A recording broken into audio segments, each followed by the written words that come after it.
Well, let's stay on cars and bids and go over to Porsche. We have a post here from Che Bows. Porsche will go back to its roots and invest $800 million on combustion engine design. It's basically walking away from the electric car. And obviously, Porsche has been under a lot of pressure. The Taycans have been losing a lot of value. The Mission E, I believe, is their next hypercar, and it has not been, the allocations have not been tight, not nearly as tight as the Aston Martin Valkyrie, the Bugatti Tourbillon, the F80 even. I think all of the F80s have been allocated, and I believe that Porsche did kind of a stunt almost. They gave everyone that owned a Carrera GT, the 2003 to 2005 supercar, they gave them all new tires and did like a recall on the tires so that all the Carrera GT owners would come in and they would be able to update their information, give them some real value because they said, hey, look, like we messed up. We're going to give you new tires. You're going to want these new tires because they're expensive. Like you'll come in, then we'll get your contact information and say, hey, you own a Carrera GT, maybe you own a 918 too.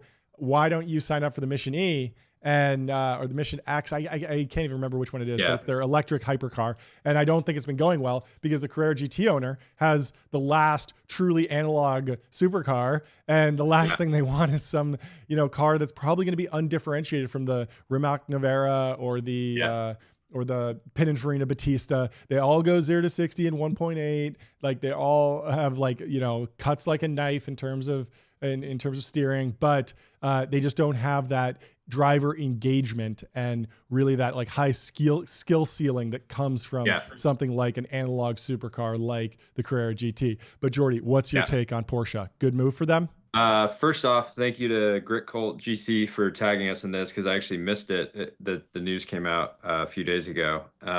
But look, I was surprised to see this news, but obviously excited. I haven't been excited about what Porsche has been doing in the EV market. I actually drove a Taycan a few times last week, and it's a nice drive. It's very zippy. You're getting mostly that sort of Porsche sort of quality and experience. But the big thing is like Porsche has been the manufacturer for sort of enthusiasts, and it's been in many ways the perfect sports car because it's one of the few cars in its price range. If you're just looking at like the 911, the base Carrera or Carrera S, it's one of the few cars on earth that you can buy, drive for a couple years and sell it at like a very, a minimal loss, right? It's a car that has had enduring value due to the quality of the build and the silhouette and the sort of the timelessness of it.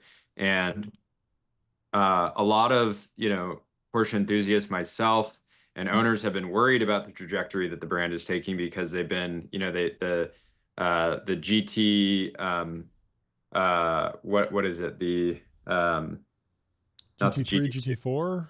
The GT4, yeah, I was going to say GT2. That's a different story. So the GT4 has already basically, the GT4 RS had been discontinued in its current form. Yeah. So they're not making any more of those. They plan to make it some type of EV, which should be interesting. Generally this is just great to see because I think a lot of people have been worried, hey, the best car manufacturers in the world for enthusiasts are based in Europe. Europe is putting this intense regulation to sort of force the manufacturers to apply with various, sort of environmental like regulations. You'll see, Lamborghini cannot post on X without putting these like crazy environmental disclaimers. And seeing what Europe has done to other innovative companies, the concern was what happens in 15 years is the entire enthusiast automotive, world going to just be completely nerfed. And so a couple things now. One, it's cool to see Porsche realizing that there's still a market for combustion engine cars.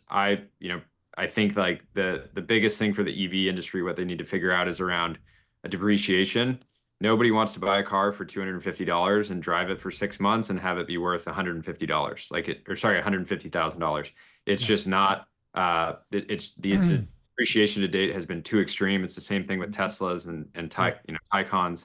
And the other thing that other interesting move that Porsche made recently is they announced some plans to invest in actual U.S. production. So some people said it was tariff related, but I actually think they are sort of seeing the writing on the wall in Germany and realizing that, hey, a bunch of our customer base is in America. We should probably build cars there.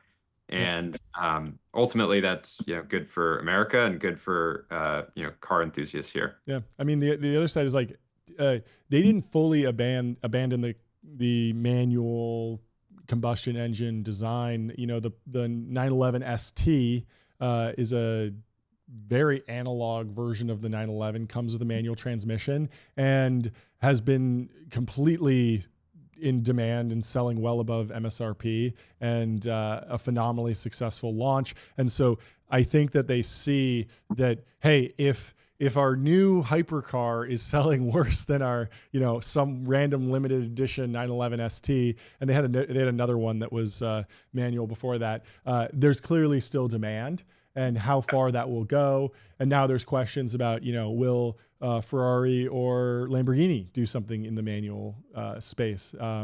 Obviously, Lamborghini has been under the same pressure, but they've been pushing back, staying with the V12, the V8. But everyone's been saying, oh, this will be the last one. This will be the last one. And Ferrari's certainly been downsizing, but they still have some V12s out there. And there's always been this debate about, how much of the Formula One heritage can you pull in?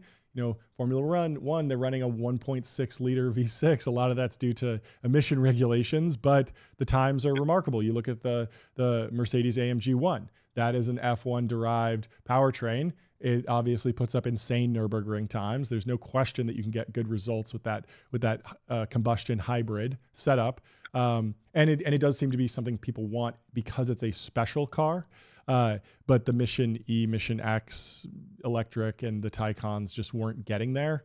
And a lot of that was just because of the weight and the driving dynamics, and just a demand for a solid engine note. So, we've predicted it before. The next Tesla Roadster, naturally aspirated V12 with a gated manual shifter. I think Elon's done with the electric stuff. Yeah. That period's over. He tried to do the, environmentally responsible thing. He was shunned for it. Now, it's time to let him rip. Time to give the Tesla an engine note. Two things happened. Biden didn't invite him to the EV, American EV event. And what's then the point now? Simultaneously, he saw the success of SpaceX using, rocket fuel. And he said, hey, what if we made a naturally aspirated, V12 with SpaceX, rocket fuel? How would that perform? Why don't we do that? I'd love to see that. Yeah, exactly. I'd love to see that.